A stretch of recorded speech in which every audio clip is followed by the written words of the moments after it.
Aquí estamos con Jorge. Hola Jorge. Hola, ¿cómo estás? ¿Todo bien?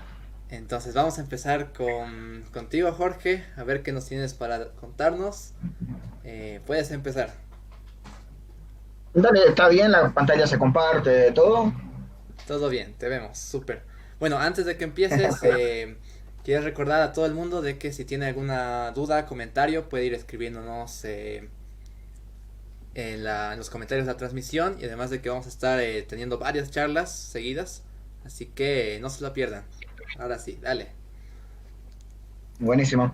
Bueno, para los que no me conocen, soy Jorge Cuellar, soy de Santa Cruz, Bolivia. Actualmente vivo y trabajo en Argentina desde hace casi 12 años. Me dedico bastante a los dibujos animados, pero también he tenido la posibilidad de trabajar en varios videojuegos y empresas de videojuegos que eran bastante grandes acá en su momento, de juegos casuales, y sobre todo haciendo arte 2D. Entonces, lo que le vamos a charlar hoy, y acá tengo el temario, vamos a ver por acá, es un poco aspectos importantes a la hora de encarar el arte de un juego, sobre todo el arte 2D de un juego. También puede ser 3D, pero esto es más enfocado al 2D para todos los que somos ilustradores o animadores, y comenzar a entender la funcionalidad dentro del juego, ¿no? El arte dentro de un juego. Este temario que está acá es prácticamente el que nosotros vemos yo doy un workshop también que es de arte 2D para videojuegos, entonces también es prácticamente, va a ser esta charla un breve resumen, ¿no? de estos puntos a tomar en cuenta.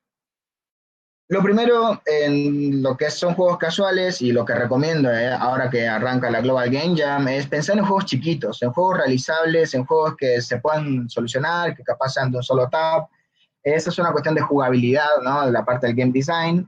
Pero está bueno desde un principio saber qué tipo de juego es el que vamos a hacer, ¿no? Antes de comenzar a dibujar y a soltar nuestra creatividad, es importante ver en cuál de estas categorías, y hay millones más de categorías, ¿no? Pero tenemos Match 3, que son de enlace de juegos, Runner o Endless Runner, que todo el tiempo se está moviendo y solamente saltamos o bajamos. Tenemos puzzles que pueden ser, no sé, como Cut the Rope o algunos jueguitos, no sé, el de, bueno, hay varios ejemplos de puzzles. Slots, que sería un juego de casino, y tenemos los City y Farm Builder, que es armar pueblitos o campos. Una vez que definimos esto, y también juegos plataformeros y así, ¿no? Pero traten siempre de buscar juegos muy chiquitos y que sean realizables en tiempo y forma, porque a veces uno quiere hacer un juego muy grande y realmente se lleva mucho tiempo y se necesita un equipo de bastante gente. Lo segundo a tomar en cuenta es la creación del arte y del lenguaje de las formas. Yo acá ahora sí lo voy a mostrar. Vamos a venir, acá está. Y aquí hay un poco esto, ¿no? Que les digo de diferentes tipos de juegos, el arte, ¿no? Cuando uno encara la dirección de arte, este es un juego puzzles de frontal, ¿no? De perspectiva. Pero cuando uno arranca el juego o comienza a pensar en el arte de un juego, es ver también para dónde va el arte, ¿no? Cuánto detalle va a tener, el tipo de línea, el tipo de shading o rendering que se dice, si va a ser un juego más flat, ven que es como más siluetas, si va a ser vectorial, si vamos a tener como mucho más degradé o uso de gradientes, ¿no? Todo eso es armar guía de arte, ¿no? Entender hacia dónde va la parte visual y es lo que nosotros también vamos a pedir al ilustrador o el ilustrador también nos puede brindar.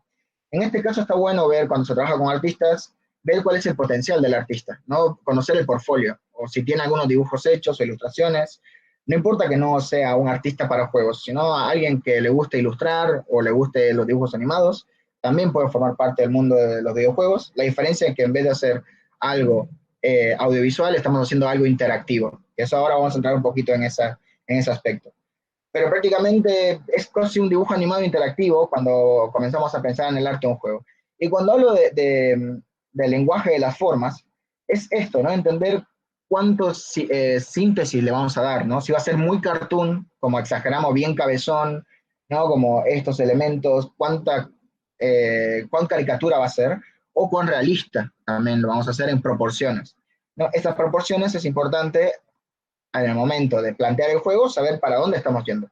siempre está bueno tener esto que estoy mostrando ahora, como es un montón de imágenes de varios juegos, de ejemplo, se llama generalmente mood board, ¿no? Uno arma un mood board para poder tener toda esta recopilación de imágenes, y está bueno que también ustedes, antes de empezar el juego, fíjense cuánto tiempo les lleva hacer también ese detalle, ¿no? Para que quede con esta calidad y si les sale rápido y si lo saben hacer. Porque también a veces pasa que uno plantea el arte de un juego, quisiera hacer, no sé, algo muy complejo, pero en realidad después termina quedando a medias porque es una complejidad mayor a la que una puede hacer, ¿no? Entonces, eso, recomiendo todo lo que es guía de arte, buscar referencias visuales, referencias interactivas de tipos de juegos, del diseño de los assets, el lenguaje de las formas me refiero a eso, de la síntesis, ¿no? Cuán minimalista va a ser, cuán abstracta va a ser, cuán sintética va a ser, o cuán realista, ¿no? Hay los dos lados. Generalmente los juegos de slots, de casinos, buscan esa cosa más realista. Y cuando nosotros vamos a juegos más casuales, de todo público, son un poco más sintéticos, ¿no? En el diseño. Entonces, es todo lo primordial. Obviamente también ver paleta de colores, todo, antes de tocar, ¿ven? Ni siquiera arrancar a dibujar, es researching, lo que sería búsqueda de información, de tipo de gráfica, hacia dónde quiero ir. Y esto también, en mi caso, cuando he trabajado para varios clientes o marcas, este es un ejemplo, eh, hicimos una aplicación que era, ay, no me acuerdo ahora, era una marca que estaba sorteando esto y era un juego interactivo dentro de la página web. Entonces, todo el tiempo tenemos que estar viendo esto, ¿no? De cómo va a funcionar también. En esto también de hablar del tipo de juego es si va a ser para mobile y si va a ser para PC. Doy un ejemplo muy rápido, ¿no? En el mobile, acordémonos que nos vamos a ver chiquitito, ¿no? Vamos a tener esto.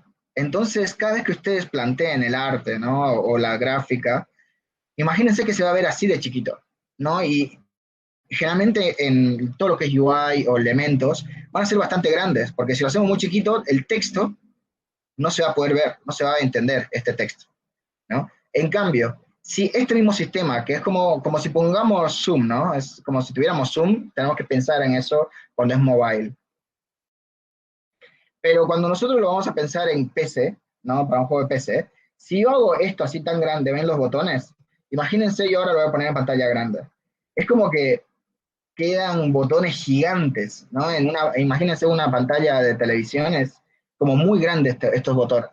Entonces, también, cuando trabajan para PC, acuérdense de las proporciones adecuadas, ¿no? Tanto el UI como el personaje, ¿no? Todo lo demás, generalmente uno adapta los juegos para que funcionen en ambas plataformas. Pero un error que pasa mucho es eso, ¿no? Que plantean botones muy grandes y esto después se ve en pantalla grande. Entonces acá sí podemos colocar tipografía un poquito más chiquitita para que se pueda entender, ¿no? Acá va el ejemplo, lo vuelvo a mostrar en pantalla grande. Esto lo tiene que hacer todo el tiempo. En las experiencias que tuve como trabajando en la parte de arte, tanto para mobile como para PC, los mockups o todo lo que era el diseño de arte, sí o sí teníamos que mandarnos a nuestro celular y ver qué tal se veía, ¿no? Si eso es para mobile. Y si es para PC, lo mismo, exportar esto como si fuera un JPG, una pantalla, y verla en pantalla grande. Todo el tiempo, porque si no, nos van a quedar botones gigantes y son otras relaciones. Por eso mobile y PC está bueno tomar en cuenta o ver la diferencia de las proporciones, ¿no? Todo esto sigue siendo arte, guía de arte. Son cuestiones que cuando uno arranca como director de arte, plantea, ¿no? Desde un principio, el juego, ¿qué va a ser? ¿Para mobile? ¿Va a ser para PC? Si para mobile hay que tomar en cuenta el texto más chiquitito y la lectura del texto. Y para PC también, el texto que no quede gigante, ¿no? Sino que tenga buena lectura. No solamente el texto, sino los elementos. Entonces, esto es como algo fundamental a la hora de desarrollar. Y lo otro que hablábamos del lenguaje de las formas, acá yo tengo varios ejemplos, es un ejercicio que hacemos en el workshop y también yo lo hago para diferentes proyectos, ¿no? Siempre empiezo con esto, que es entender un poco cuáles son las formas generales, lo mismo que hablábamos antes, ¿no? La síntesis, ¿no? Cuán sintético va a ser, cuán minimalista, geométrico va a ser el juego, o si vamos a tener con mucho más detalles y proporciones realistas. Esto generalmente cuando arrancamos con siluetas, después pasamos dentro de la silueta a generar valores.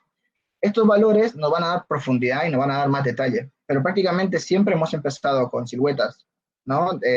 Para entender estas formas. Otra cuestión de la silueta, en esto del lenguaje de formas y síntesis, es ver el ritmo que tiene, ¿no? Este es bastante estático, es más vertical.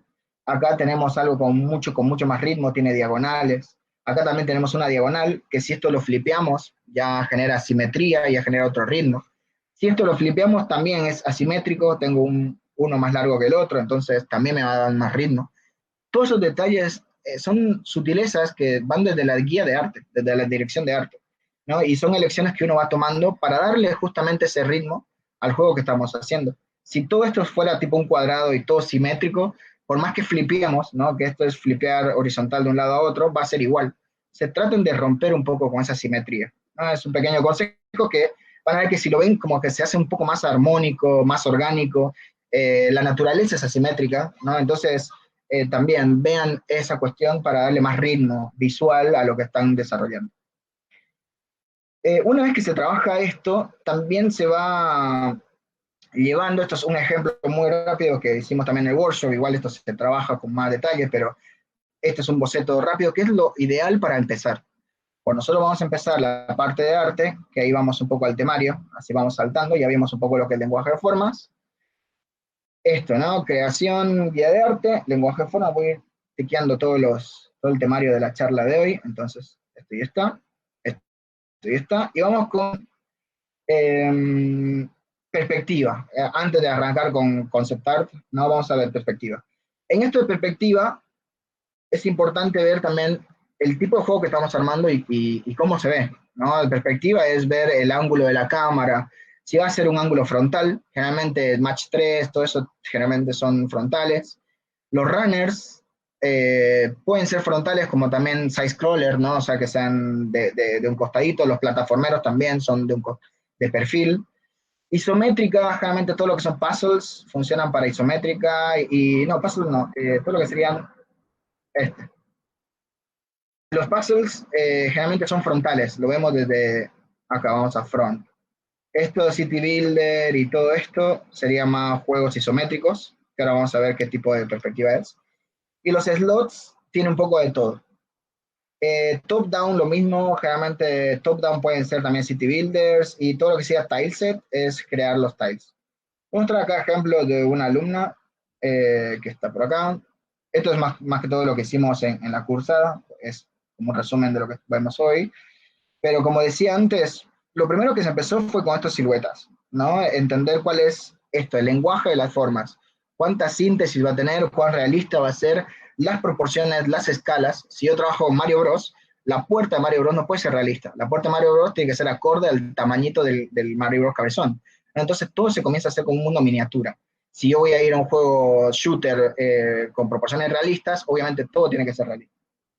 Eso en cuanto a formas. Y después acá muestro esto que decía de la parte. Este es un juego side, ¿no? Que se ve de costado. Después tenemos un juego frontal, que sería esto del match 3, que son elementos que están flotando, ¿no? Que están frontales. Acá voy a volver para atrás, así les muestro lo que ya estamos viendo antes. Pero realmente estos son juegos frontales, ¿ven? Los vemos de frente. No, ¿ven? El personaje está de frente, la perspectiva es frontal. Si nosotros, esto también, ven, es frontal, acá también es frontal, ¿no? Eso es importante tomar en cuenta. Esto es un juego de cartas y de casino, es frontal, ¿no? Entonces, cuando trabajamos, saber en qué perspectiva vamos a hacerlo. Este de acá es top-down. Es un frontal donde la cámara está elevada. Ahí voy a dibujar acá algo rápido, así se puede entender también las diferentes vistas. El frontal lo vamos a ver obviamente de frente, ¿no? Estos serían los ojitos, supongamos. Ahí.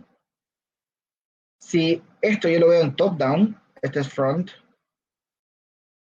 En top-down voy a ver la parte de arriba, ¿no? Esta perspectiva. Entonces mi personajito lo voy a tener acá. Estoy viendo la parte superior. Este es un top-down. Si yo lo veo en side, generalmente no lo veo de perfil, sino lo veo en 3/4 más o menos, ¿no? En 3/4 sería este personajito donde voy a ver esta carita y puedo ver un poco lo de arriba, ¿no? Ahí. Entonces sería el mismo personaje. Si está corriendo, ¿no? Lo tendría ahí. Pero ven acá, este va a estar como un cuadradito. Generalmente el top-down es esto, es como un cuadradito que podemos ir armando tiles.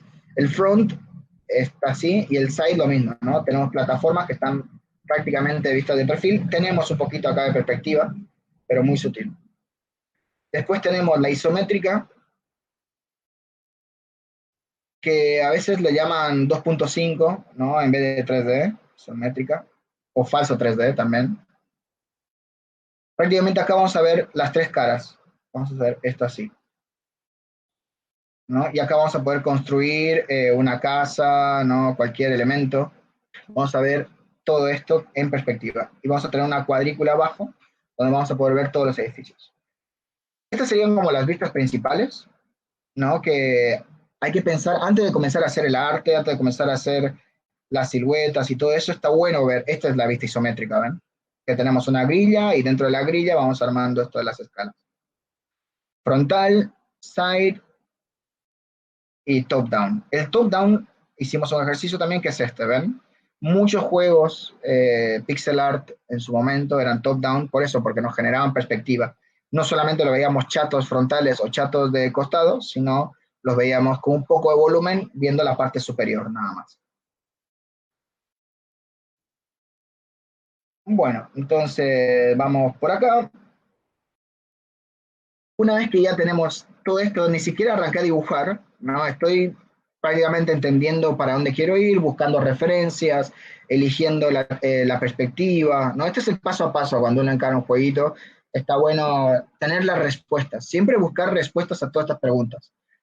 Eh, y ahí una vez que tenemos esto, lo primero que se empieza es con el gameplay, ¿no? Es, bueno, ya tengo más o menos el game design, que sería como un guión del juego, cómo funcionaría, la jugabilidad, la historia del personaje, cuál es el propósito del juego, un montón de cuestiones más técnicas, narrativas e interactivas del juego.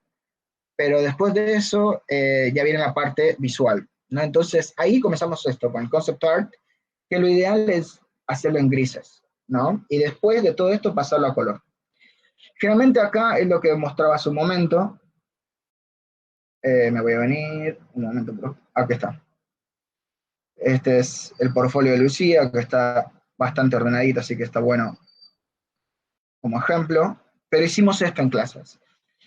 Y no solamente en clases, sino también cuando yo encaro un proyecto, voy armando de a poco este proceso de primero armar siluetas, lenguaje de formas, entiendo las proporciones, cuáles son las medidas, si son cabezoncitos, si son realistas, cuál es la perspectiva. Tengo todas esas respuestas solucionadas y ahí encaro esto, que es profundidad de campo. La profundidad de campo en videojuegos es importante porque tenemos que contrastar lo que está cerca, lo que está lejos, el, cómo se va a diferenciar también. Acá yo tengo, dentro de esto, tengo un par de ejemplos. Este es uno, ven que lo que está más cerca es más oscuro, lo que está más lejos es un poco más claro. Acá es al revés, es de noche, vamos a iluminar, lo que está más cerca y lo que está más lejos es más oscuro. Y vamos a venirnos acá. Todo este sistema de claves tonales, se llaman claves tonales, que pueden ser mayores y menores, ¿no? Toda esta cuestión de grises que llamamos así de manera sencilla. ¿Qué quiere decir esto cuando definimos el juego? Voy a llevarlo esto al Photoshop. Voy a traer acá. Y esto yo lo veo en grises o en escala de grises todo. Van a ver que cuando encaramos el juego podemos tener alto contraste, generalmente claves tonales mayores, significa que es alto contraste, o sea que tenemos casi claro oscuro, negro sobre blanco, ¿no? Como una silueta muy marcada. Y cuando tenemos claves tonales menores es de bajo contraste, ¿no? Entonces no tenemos tanto contraste entre los elementos, pero sí podemos diferenciar lo interactivo de lo decorativo. Entonces ahí es importante tomar en cuenta, y ahora vamos a ver eso, ¿no? De las poquito de los tonos que vamos agregando.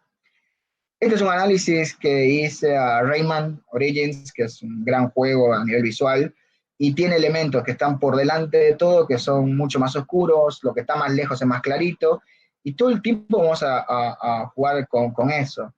Si vemos acá hay también análisis de juegos, que lo vimos en clases en su momento, pero todo esto es, obviamente, hay carreras que se especializan en arte 2D para juegos, pero dentro de todo, más allá de aprender perspectiva, ilustración y todo eso, está bueno ver la parte técnica del arte para videojuegos, que es casi lo que siempre es más necesario. Si ven acá y vemos los contrastes, es interesante porque en el Angry Birds, lo que decía antes, es de alto contraste. Tenemos mucha más oscuridad adelante, que son elementos interactivos, todo esto es interactivo, y todo lo que es decorativo, que está de fondo, que es simplemente el entorno, el espacio que estamos haciendo, es mucho más clarito y con pocas siluetas y poco detalle. Entonces, no es que lo hicieron porque sí, sino son elecciones gráficas, elecciones estéticas y visuales. Acá, mientras vamos hablando de esto, estamos tocando un tema en el concept art, esto va muy de la mano, estas dos cosas, ¿no? Que sería entender qué es todo lo que va a ser, porque esto nos cuesta a nosotros, lo que somos ilustradores, ¿no? Porque nosotros queremos que se vea hermoso, que se vea estético, armónico, ¿no? O sea, pero a veces en el videojuego no estamos haciendo ilustración, ¿no? Cuando es gameplay. Sí, cuando hacemos portada, splash, todo eso sí, vamos a ir a la parte visual y no importa tanto esto, pero imagínense que un videojuego es interactivo y que si ustedes hacen las cosas iguales, o sea, es una imagen muy homogénea, el jugador, que es un usuario, no va a saber qué tocar, ¿no? Porque está todo igual, en el mismo, eso se llama jerarquía también, jerarquía visual, ¿no? Está todo en la misma jerarquía y no hay nada que llame la atención o que contraste. Entonces, ahí es como que termina siendo todo muy chato, ¿no? Entonces, hay que contrastar. Generalmente van a ver que este contraste que hablamos, más allá de la parte de gameplay, también se ve mucho en lo que serían los power-ups o diferentes elementos que le colocan un glow, le colocan a veces un stroke por alrededor, ¿no? Entonces son detalles visuales que está bueno tomarlo en cuenta para que se contraste. Entonces, ahí yo le digo al jugador, tipo, súper obvio, decir, todo lo que está brillando, lo que está más oscuro, lo que quiero que toques, está contrastado. Entonces, eso es interactivo. Ahora, todo lo que está de fondo, todo lo que es el cielo, las nubes, todo muy clarito, una ciudad de fondo, un bosque, lo que sea, es decorativo, ¿no? Entonces, diferenciar eso.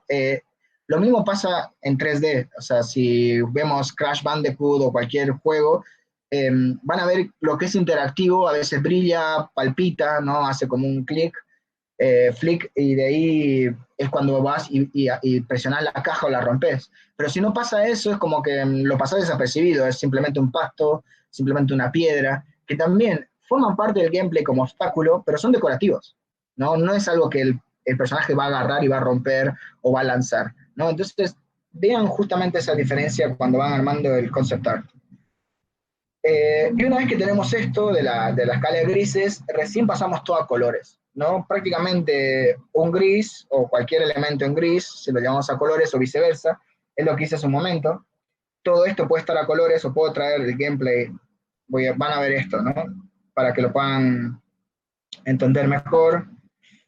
Voy a agarrar cualquier ejemplo. Simplemente esto, supongamos. Esto que lo vemos en colores, prácticamente también se ven grises, ¿no? Lo que nos ayuda a trabajar en grises es olvidarnos un poco del color y pensar en una característica del color que es simplemente la saturación, ¿no? Acá estamos viendo directamente sin nada saturado. A esto yo le puedo ir aplicando colores, ¿ven? Puedo ir coloreando. Entonces, el primer proceso que hacemos es trabajar en grises y después a todo esto le vamos asignando un poco de saturación, ¿no? Y de tinte. Esto que estamos viendo acá es interesante, el del Photoshop. ¿Por qué? Porque tenemos la característica del color, ¿no? Acá entra un poco en teoría, pero esto también les sirve a los que hacen arte para videojuegos. Las tres características importantes a la hora de crear el gameplay de un juego es el tono, ¿no? ¿En qué tono va a estar?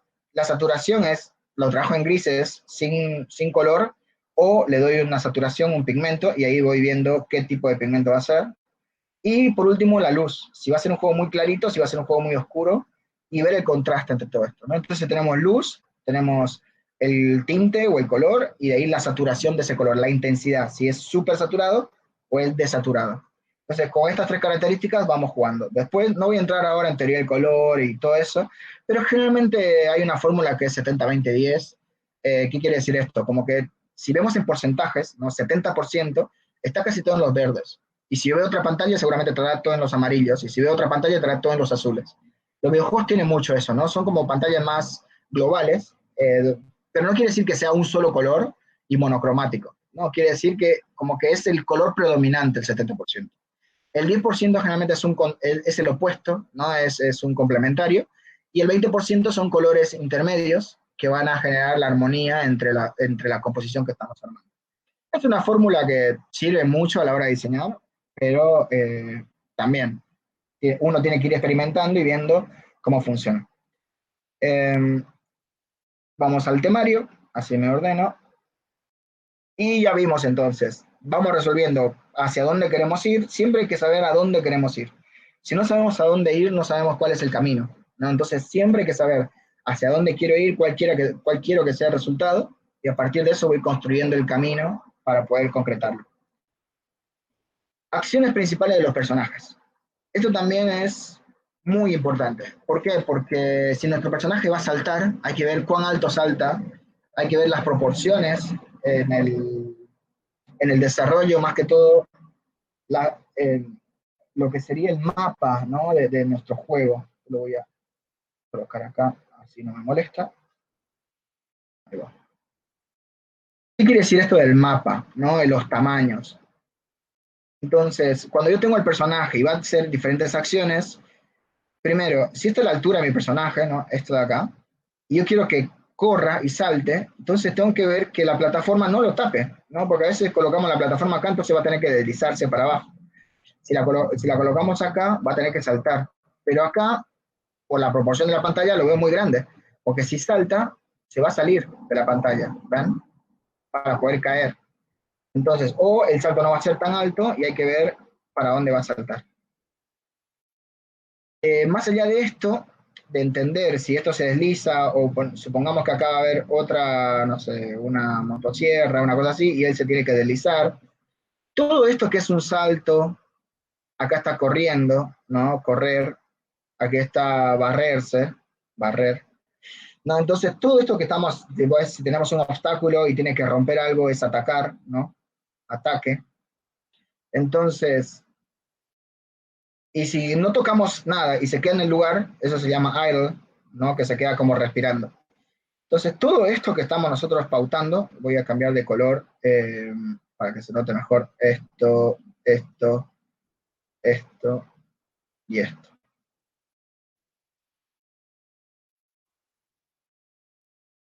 Y lo voy a cambiar de color, ahí va, ahora sí se nota más. Entonces, esto que acabo de hacer con cuadrados, generalmente también tenemos que plantearlo en nuestro personaje.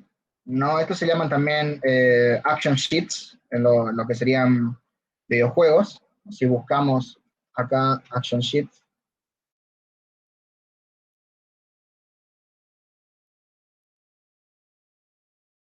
vamos a ver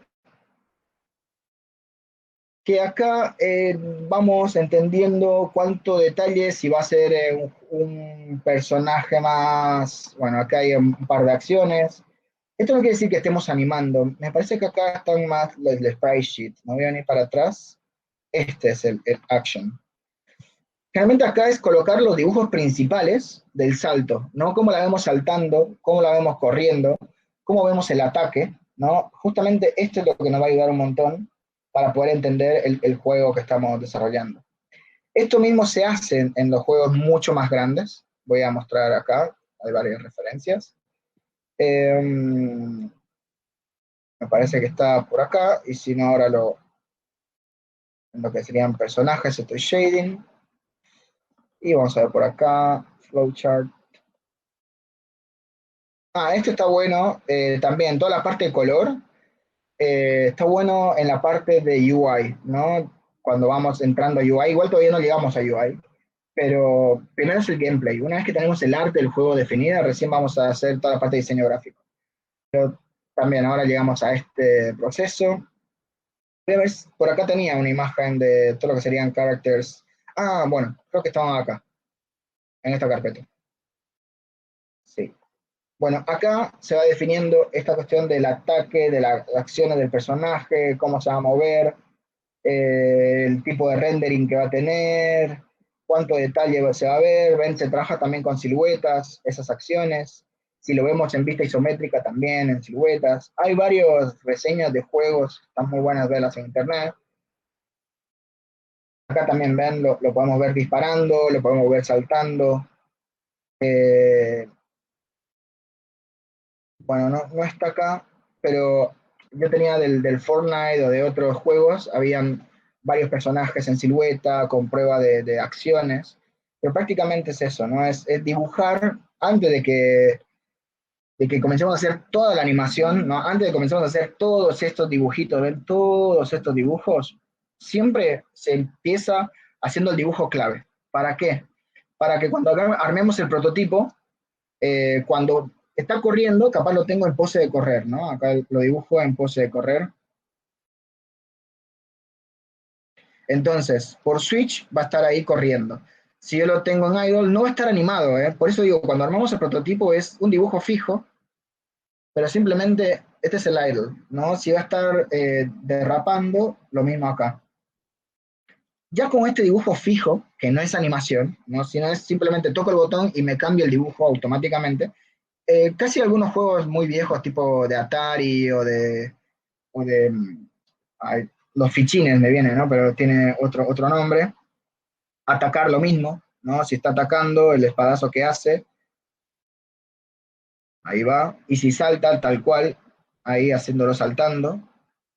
Pero esto está bueno para ver detalles. Si mi personaje tiene capa, lo va a hacer más difícil porque tengo que animar la capa. Si tiene un sombrero, ¿cómo va a afectar el sombrero cuando salta? ¿No? Es ver si tiene alas también, o si va, cuando salta, si va a tener una alita atrás. Esto también, si tiene algún elemento que lo acompaña acá, que le está tapando, capaz es una especie de miniatura y tenemos algo que está ahí. Después, cuando vuela, está agarrando la hojita. Bueno, hay un montón de cuestiones a tomar en cuenta de ver cómo tu personaje hace esa acción, ¿no? Porque no todos los personajes hacen lo mismo.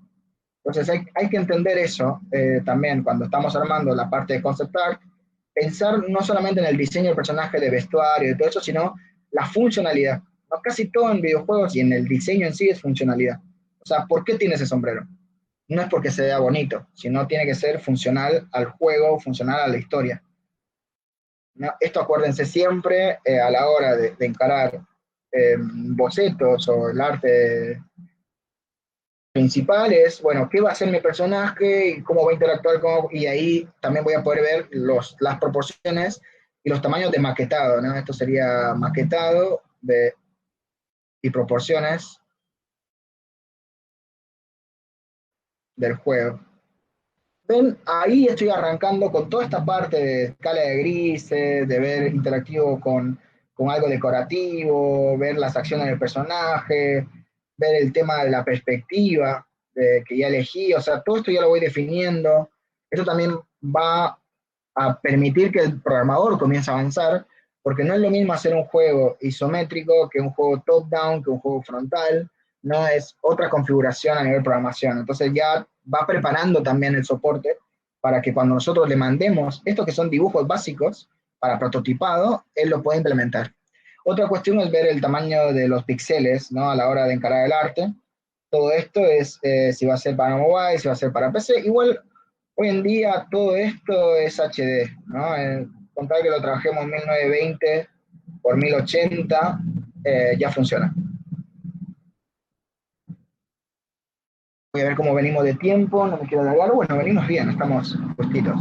Entonces ya tenemos las acciones del personaje, ya tenemos todo esto, todavía no llegamos a colores, y ahí vamos a arrancar recién, cuando ya vemos que nos gusta la parte de gameplay, vamos a empezar recién con lo que sería el flujo de pantallas o el wireframe, que sería más que todo el diseño de mockups, de UI y de todo lo que sería el juego también. ¿Qué quiere decir esto?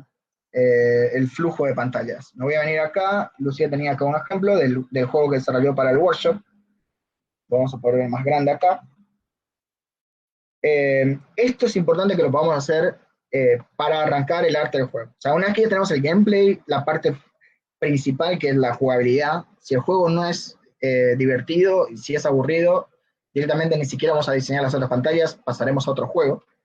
Pero una vez que ya tenemos el gameplay definido, ahí comenzamos a ver ya todo lo que sería el organigrama o el flujo de pantallas del juego en sí. ¿Qué quiere decir esto? Es lo que el usuario va a tener que ir para poder entrar al juego, salir del juego, entrar a, no sé, a la tienda o tener upgrades, los niveles, ¿no?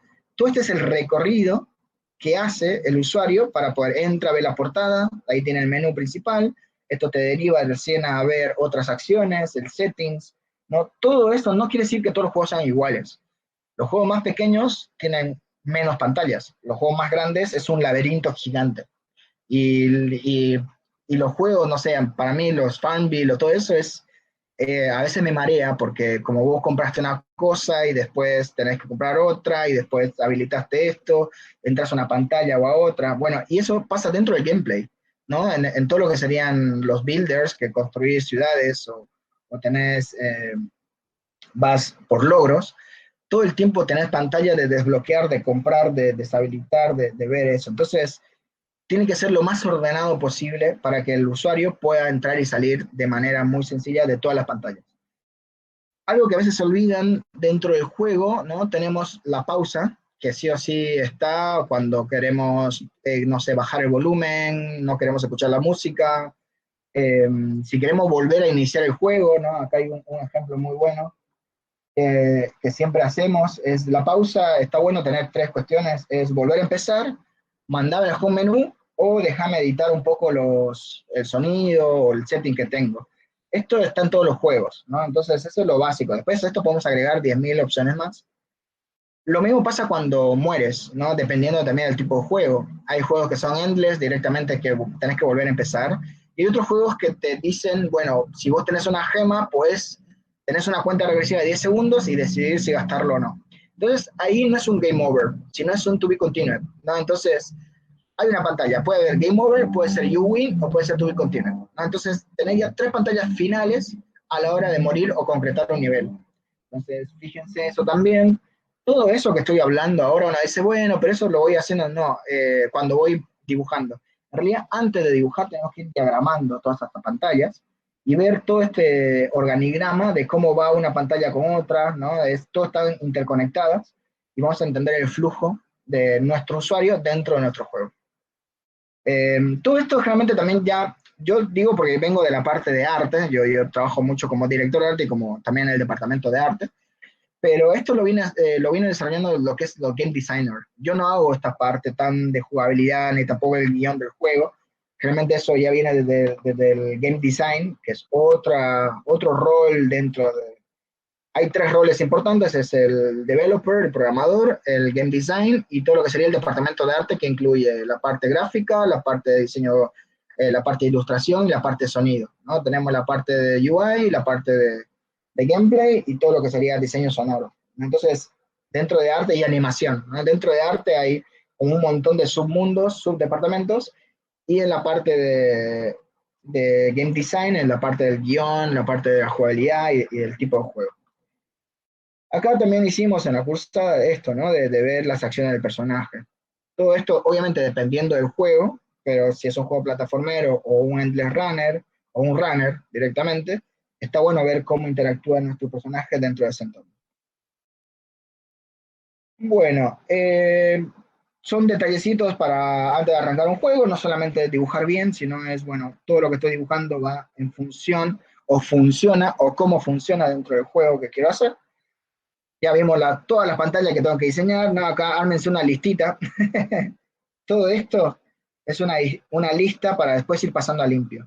Yo acá tenía un par de ejemplos, ¿no? Eso también es algo que me encanta, es buscar referencias todo el tiempo porque me ayuda a saber hacia dónde quiero ir y también para explicar, aquí están.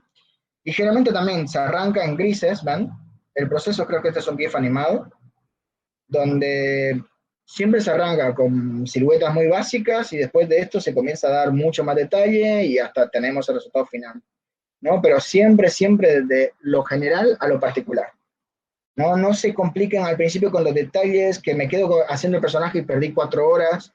No, es tipo bocetos, arrancamos prototipando con algo básico, ya entendiendo y definiendo bien la perspectiva, y a partir de eso recién comienzo a hacer lápices, y esto ya se puede implementar para un prototipo. No, no es necesario, me ha pasado en varios juegos que el prototipo es como que lo vemos y parece precario, ¿no? Porque tiene todo esto en grises y decimos, wow, parece como una etapa de boceto. Y es etapa de boceto. O sea, no se preocupen por eso.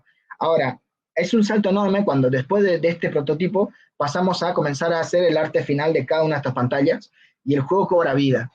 Ese es el momento donde a mí me encanta, donde pasamos del prototipo, que es súper sketch y boceto, y ya comenzamos a tener como el APK, digamos, la aplicación ya dentro del mobile, y comenzamos a ir viendo todo lo que serían el beta y todos los demás procesos que vamos comprobando dentro del juego. Pero ya comienza a tener color, ya comienza a tener vida, ya pasamos de esto a un desarrollo con mucho más detalle, y ahí es cuando comenzamos a notar bien cómo funciona todo lo que estamos diseñando. Entonces, lo primero que recomiendo siempre es esto, el flow de pantallas así en Sketch, sí, sí, así maquetado, y después de esto recién darle toda la parte de diseño a colores de todos los mockups del UI, y obviamente el gameplay. Y por último, recién al final de todo, al final, final, final de todo, tenemos el diseño de portada, que es dentro del departamento de arte también están los portadistas, los que se dedican a la parte de splash art, todo lo que se... hay dos, digamos, los que se dedican más a la parte del arte dentro del juego y los que se dedican más al arte promocional del juego. El arte promocional del juego generalmente son para las cinemáticas, para los splashes, para todo lo que sería el diseño del logo, el icono, ¿no? Todo lo que va a ser la imagen del juego en sí. Voy a ir para acá. Acá hay un par de ejemplos de eso, ¿no? El diseño del logo es importante. Si nosotros vimos Fortnite, tiene su propio logo. No sé, Metal Slug tiene su propio logo. El icono es cómo se va a ver el icono dentro de nuestra PC y cómo se va a ver el icono dentro de nuestro mobile. Hay que hacer esas pruebas para ver cómo resalta dentro de todas las demás aplicaciones, ¿no? Entonces, estos dos van a estar de la mano. Y después la portada o todo lo que sería splash art es algo más vistoso, es algo que le podemos dar mucho más trabajo. A ver, acá tenemos un par de splashes, esto de otro juego. Siempre se arranca en grises, después de esto se le va dando detalle, ven, siluetas, color y todo el detalle que se necesita. Esto se usa mucho para el loading de los juegos o la cinemática del juego en sí. Eh, y por acá habían portadas también, acá hay referencias, ven. Esta sería la presentación de un juego, ¿no? Donde estamos viendo esto, ¿no? La portada en sí del juego, el gameplay del juego y algunos menús promocionales del juego, ¿ven? Acá esta cuestión, esto es promocional. Entonces son ilustraciones que nos muestran el juego, nos muestran un poco al personaje. Algo que pasaba antes, que era algo que me gustaba mucho, es que el juego puede ser sencillo visualmente, pero la portada era increíble. No sé, Mario Bros. Era tipo, la portada era súper volumétrica. Me pasa mucho en juegos de Play 1, o los juegos también de Nintendo, donde la portada era hermosa y vos entras al juego y era tipo pixel art, pero no importaba porque la portada te cautivaba. Entonces, eso también es como un cómic o cualquier libro, ¿no? Si la portada es muy llamativa, funciona muy bien, y el icono también, si el icono resalta, también. A ver si hay más ejemplos por acá. No, serían esto de crear un poco la imagen corporativa de lo que sería el juego. Si nosotros vemos Angry Birds, tiene también su propia imagen corporativa, o cualquier juego que veamos, el logo va a ser característico y la portada también va a ser característica. Eh, prácticamente, a ver si acá hay un par de cositas más que se pueden ver.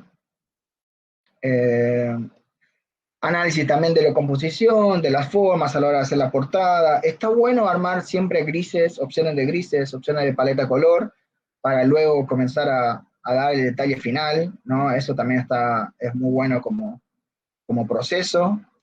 Yo comienzo generalmente haciendo eso, tipo thumbnails muy chiquititos. Un ejemplo de esto de portada o para libro, me voy a venir acá y les muestro un poquito esto de la ilustración en sí, que también está bueno, es solamente dar una portada, para el loading también lo pueden usar. Está bueno que tenga todo ese detalle a la hora de trabajar. Pero acá hay un ejemplo de esto, ¿no? Generalmente yo arranco, no sé si se ve acá, voy a acercar un poco más. Ahí está. Bueno, si ven acá son unos bocetitos muy chiquititos, se llaman thumbnails, generalmente a la hora de hacer portadas o hacer ilustraciones, que se arrancan siempre en grises, para ver lo mismo que hicimos para videojuegos, es ver la profundidad de campo, ver el contraste, dónde va a ir el logo, cómo va a contrastar. Bueno, todo eso es comenzar a ver, a maquetar dentro de la portada en sí, ver esta cuestión de la composición, ¿no? Si la portada va a ir a un costado, si la portada va a ir arriba, va a ir abajo, todo eso siempre se tiene que pensar desde la composición en sí. Y una vez que tenemos todo esto, a mí me había gustado un boceto que era este de acá, y a partir de ese, ven, esto es muy parecido también, a partir de eso ya puedo darle mucho más detalle. Siempre se arranca con grises, después a eso se le coloca color. Ven, estos grises son iguales que esto en color. Y el lápiz, ¿no? Este sería como el proceso al revés. Tenemos primero el lápiz, que es esto, ¿no? Entender cuál va a ser el diseño. A esto hacemos grises básicos. Podemos darle luces y sombras directamente en el gris o podemos hacerlo en el color, en este caso. Cualquiera de los dos funciona bastante bien. Y esto mismo hay que ver también el aire de nuestros juegos, si va a ser atardecer, anochecer, horario del día. Todo eso es, cuando uno arma un splash para videojuegos, es algo que también está ahí puesto, ¿no? Si te dicen, no, este personaje nocturno, este personaje pasa en tal, eh, o es muy característico de este estilo, splash art games. El LOL es muy característico por los splashes, el arte de splash que tienen. Entonces, todo esto viene muy de las cartas también, ¿no? Es mostrar un poco los poderes que tiene el personaje, o sea, hacemos una portada, ver la acción en sí del dinamismo que tenemos, ¿no? Entonces, esto es lo último. Y a veces pasa, y me han pasado experiencias que se arranca por la portada, por la venta del juego, porque obviamente vamos a ser un publisher y no queremos, ni siquiera hay un prototipo básico, pero ya tenemos como todo el arte como proyecto, que está bueno igual, pero en realidad cuando es videojuegos es al revés, es la interacción primero, ver la jugabilidad, si funciona genial, y a partir de eso, a lo último, ya damos todo esto que es promocional. No, todo esto es arte promocional. Entonces tiene que ser siempre al final, cuando ya tenemos todo lo demás resuelto y sabemos que funciona, ya vamos a la parte de promoción. Entonces por eso lo dejé a lo último. Y listo, este sería más que todo la charla, como el pequeño listadito que lo recomiendo, no es algo que es, él lo dijo y sí o sí se tiene que hacer así, no, sino simplemente es un camino de ruta, de workflow, de trabajo, de procesos, que realmente le va a ayudar mucho a ordenarse a la hora de encarar el arte o el desarrollo de un juego propio. Y si son pocas personas, traten de hacer juegos muy chiquitos que ustedes lo puedan realizar, ¿no? Que no sea algo tan grande que les consuma tanto tiempo que al final quede a medias. Que es de esos proyectos, lo digo por experiencia personal, quedan miles, ¿no? De los que quedan en el cajón ahí o en la carpeta que no se volvió a abrir por una cuestión de ser ambiciosos y buscar algo tan grande. Está bueno siempre ir por algo chiquitito, terminamos, lo publicamos, funciona, vamos por algo un poquito más grande y así ir construyendo, aparte como equipo se van a ir conociendo mejor. Y bueno, eso sería prácticamente, más bien gracias por la invitación y si hay alguna pregunta, bueno, para lo que necesiten. Bueno, muchas gracias Jorge, buenísima tu charla. A ver, veremos si es que hay alguna pregunta. Esperaremos un ratito a que nos escriban porque igual la transmisión tiene un poco de delay. A ver, quizás mientras Genial. tanto te puedo ir preguntando eh, Dale, dale. ¿qué le recomendarías a una persona que quiere empezar a hacer estas ilustraciones? O sea, ¿dónde aprender en realidad? ¿No? ¿Dónde puedo buscar esa información? Ok, es muy buena pregunta. Lo bueno que ahora hay muchos cursos online, no sé, Udemy, Doméstica. Creano no recomiendo tanto porque no vi muy buenos, pero Doméstica tiene cosas interesantes, Udemy también, en cuanto a lo que sería arte para juegos. Después hay algunos artistas que dan clases o workshops particulares, en mi caso es uno de esos. Eh, Como digo, hay escuelas de Time Campus también, lo muestro acá, donde yo formo parte eh, como docente y también estuve como coordinador de carrera un par de años. En Argentina es, una de las, es un centro universitario de la educación superior que, que realmente pionero, tiene docentes increíbles, muy profesionales, pero son carreras largas, tipo de un año, 3 años, ¿no? Que tienen que estar ahí estudiando todos los días, como una carrera universitaria a nivel arte, ¿no? Hay una carrera que se llama Game Art. Pero en este caso, si uno quiere ir, como vos decías, alguien que quiere arrancar y dice, bueno, es algo que me gustaría hacer, no voy a apuntar a algo grande, sino, bueno, voy a arrancar. Entonces, en ese caso, yo tengo un workshop que es de Game Art prácticamente, para los que quieran, también me contactan. Ahora estoy actualizando un poco la página web, pero tengo el workshop de Game Art que mostraba un poco acá. Igual este workshop no es que arranco todos los meses, sino es una vez por año.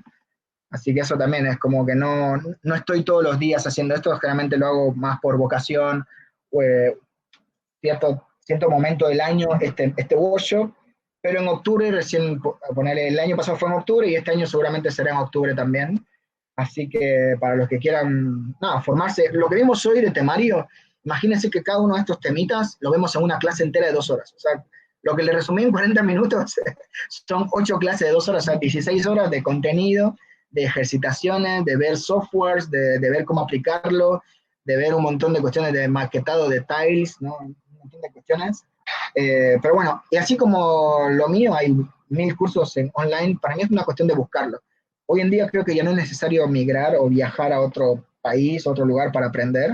Creo que Internet y todo lo que, oye, por la pandemia también, ¿no? Como que todo se virtualizó. Hay muchas ofertas de clases online. Para mí es cuestión de buscarlo y nada.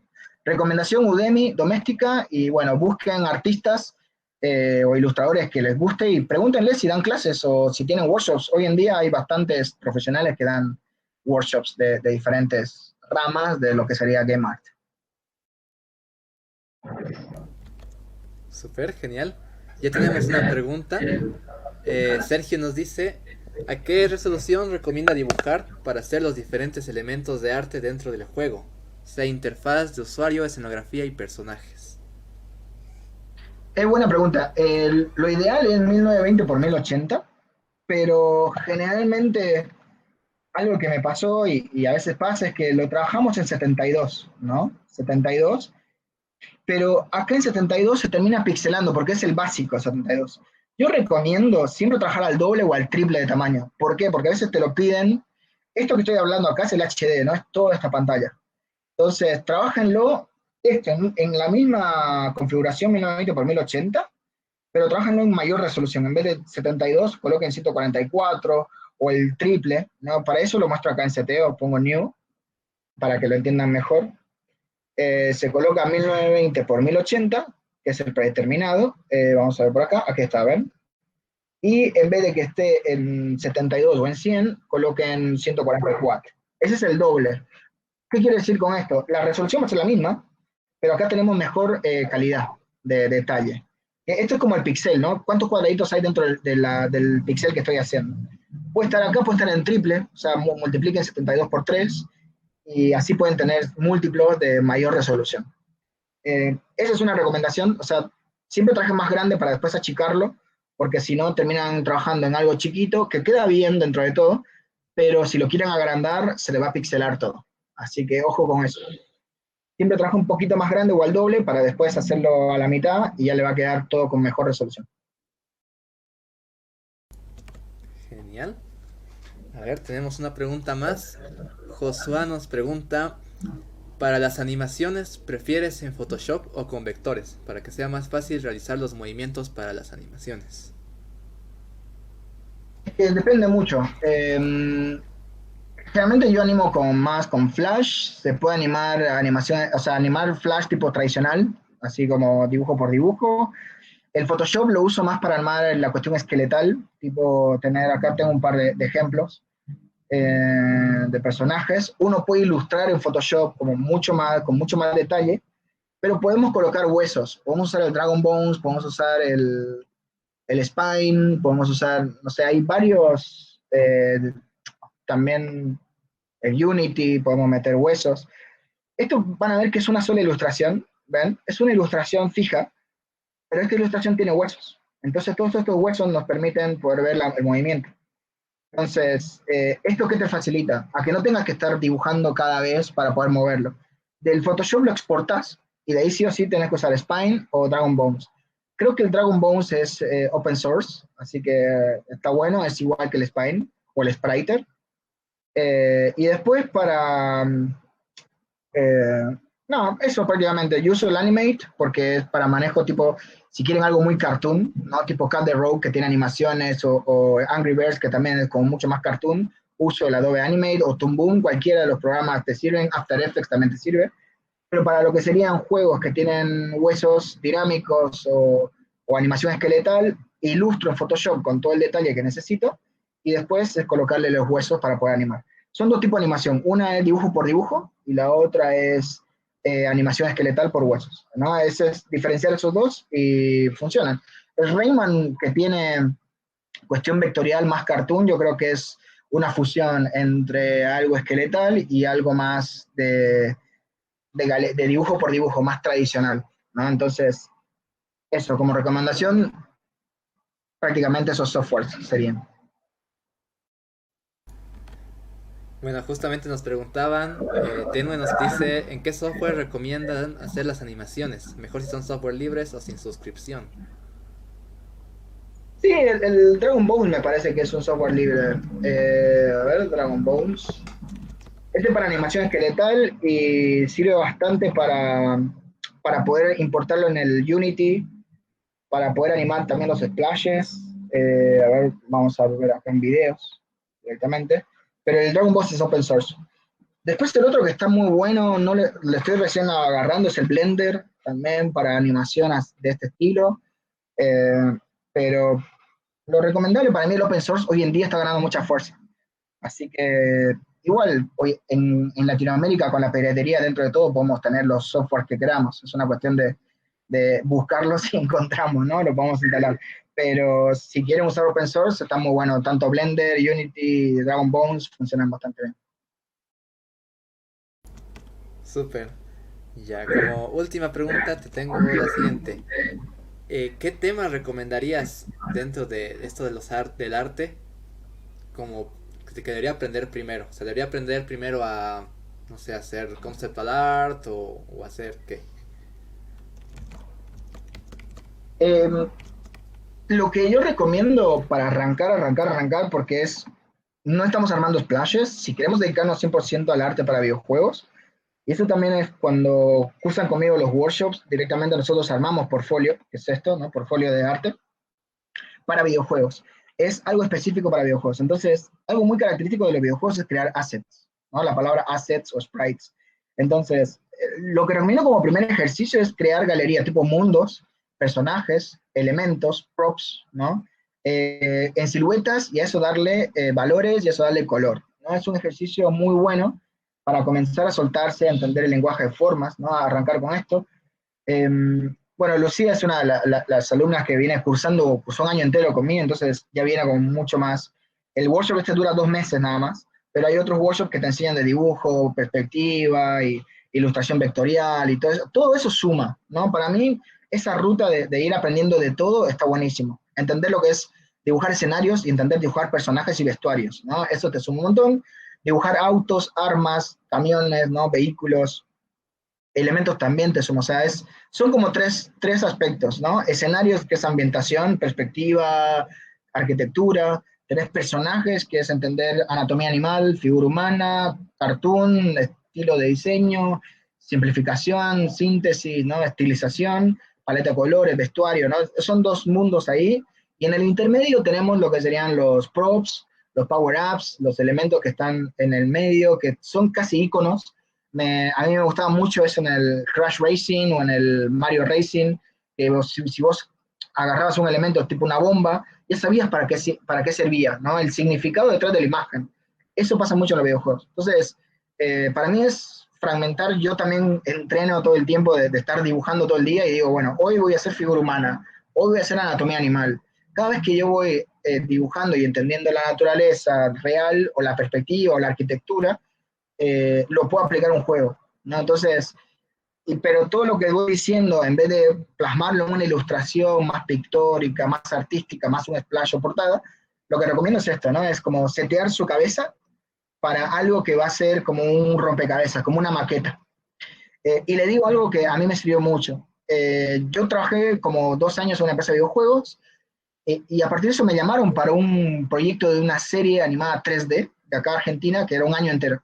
Y me llamaron por eso, me llamaron porque yo venía de videojuegos y me dijeron, como vos pensás, tipo, vamos con, no sé, Donkey Kong o Mario o Crash, ¿no? Vos pensás los mundos como una galería, como una gran galería, y queremos que haga la dirección de arte de esa manera. Fue como, wow, bueno, todo lo que aprendí en videojuegos lo puedo aplicar hoy en día en el mundo de las series de dibujos animados o de 3D, ¿no? Entonces, hoy en día se maneja de esa manera.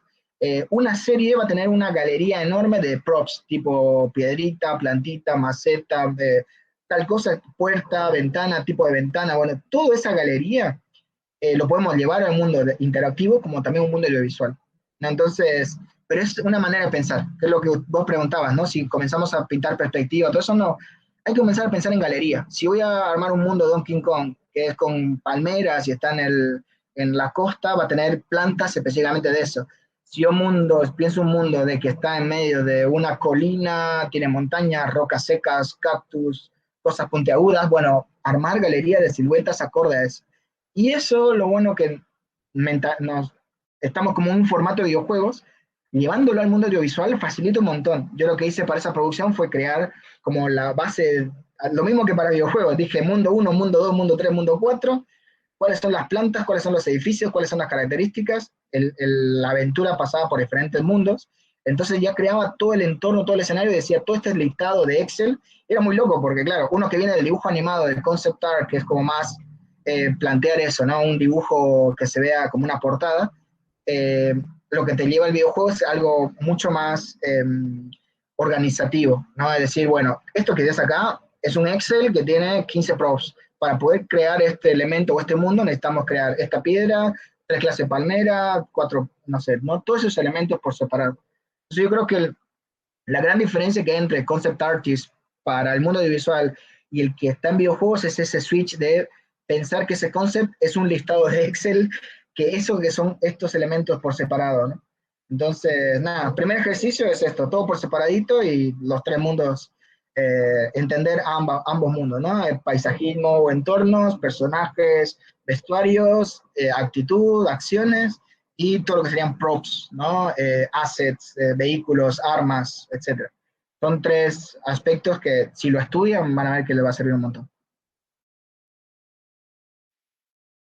Súper. Ya como última pregunta, porque de ahí se nos va a pasar mucho el tiempo. Tiene, nos dice dos cosas. Uno es cómo se forma un artista para videojuegos en Bolivia. ¿Hay cupo para Junior Artists en algún lado? Y lo otro que nos dice es, no creo que solo hacer tutoriales sea suficiente para formarse como artista y entrar directo a trabajar con programadores. Claro, ahí está muy buena la pregunta. Uno, cuando no hay un lugar para ir a trabajar, lo que yo les recomiendo es hacer proyectos propios, ¿no? Desarrollar un juego. Así como hay programadores, hay artistas que tienen las ganas de hacer algún proyectito chiquitito. Apunten a eso, la Global Game Jam es prácticamente eso, que a mí está buenísimo, que se realice todos los años y es una iniciativa mundial. Así que no solo, como dice, también no solamente hacer tutoriales, pero algo que está mal de los tutoriales es que a veces solo los ven, ¿no? El hecho de verlos, tipo, ah, no, me miré este tutorial, pero ¿lo sabes hacer? No, lo que pasa es que es muchos pasos o me olvido, no, es practíquenlos. O sea, la manera de aprender, y yo también, no solamente eso, sino yo tomo apuntes, digamos, de todo lo que voy, charlas que estoy asistiendo, o sea, no solamente es hacer tutoriales, es como ahora esta actividad que están haciendo ustedes, que los felicito y está buenísimo que lo hagan, es estar ahí, ¿no? El hecho que hayas preguntado o el que haya hecho esa pregunta, también está perfecto que esté ahí justo en este momento, porque estar presente en diferentes conferencias, hay millones de conferencias, la mayoría están en inglés, dentro de todo, pero hay millones de conferencias todo el tiempo y hay que estar ahí pendientes aprendiendo de las experiencias de otros para poder aplicar a nuestros propios proyectos. Y lo otro es, dentro de la industria de Bolivia, yo no estoy muy al tanto, pero sé que están desarrollando y hay bastante movimiento, igual que en Perú, también hay bastante movimiento, en Chile, ahora como que los videojuegos están comenzando a crecer bastante. Pero en el caso de que no hay una empresa grande, lo que pasa acá en Argentina es que son empresas muy grandes las que existen, tipo de 300 personas, 200 personas, y eso te permite como poder entrar y ganar experiencia, e ir formándote, como que hay un espacio así. Igual lo mismo pasa con Estados Unidos o con Canadá. Si uno va a estas ciudades donde son epicentros creativos del cine o del videojuego, van a encontrar estudios de miles de personas. Pero si no hay ese caso donde uno puede trabajar a distancia, lo que recomiendo es crear juegos o proyectos indie, ¿no? Proyectos independientes, cortitos, chiquitos, que se puedan publicar, que sean divertidos, que no la pasen mal. A mí me ha pasado que a veces uno apunta algo muy grande y trata de hacerlo algo más cortito. Esas son las experiencias. Para mí, experiencias es trabajar en la industria suma mucho, hacer proyectos indie o propios suma un montón, asistir a diferentes conferencias, estar al día con los juegos que salen, testear juegos.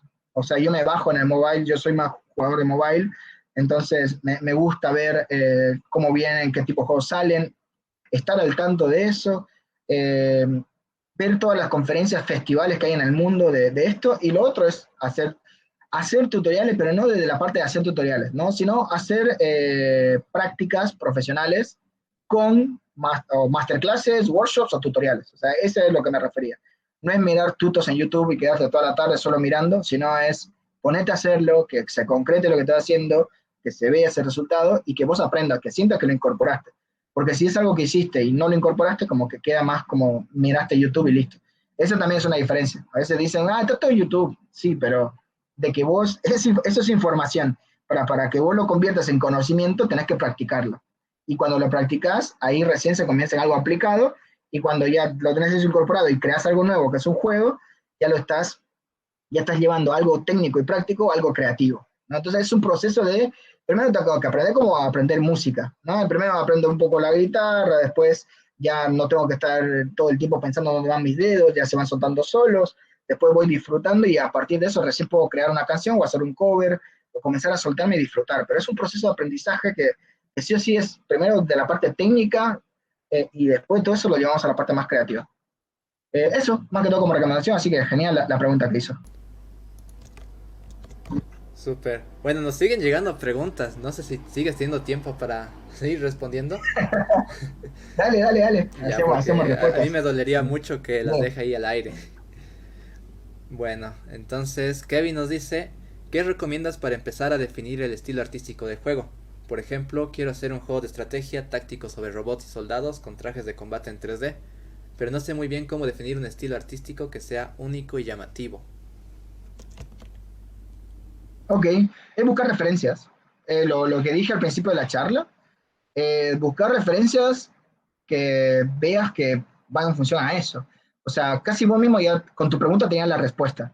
No es, ya sabes hacia dónde querés ir. En el caso de no tener un estilo y no sabes hacia dónde ir, pero tenés la idea que querés hacer ese tipo de juego, busca también cuáles son tus posibilidades, ¿no? Porque a veces uno quiere buscar, vuelvo a eso de decir, apuntar muy alto y quedar en el medio. Traten de siempre apuntar a algo que lo puedan hacer, lo logran, lo terminan y ahí recién con esa experiencia que ganaron construyen, es como ir a hacer un escalón, ¿no?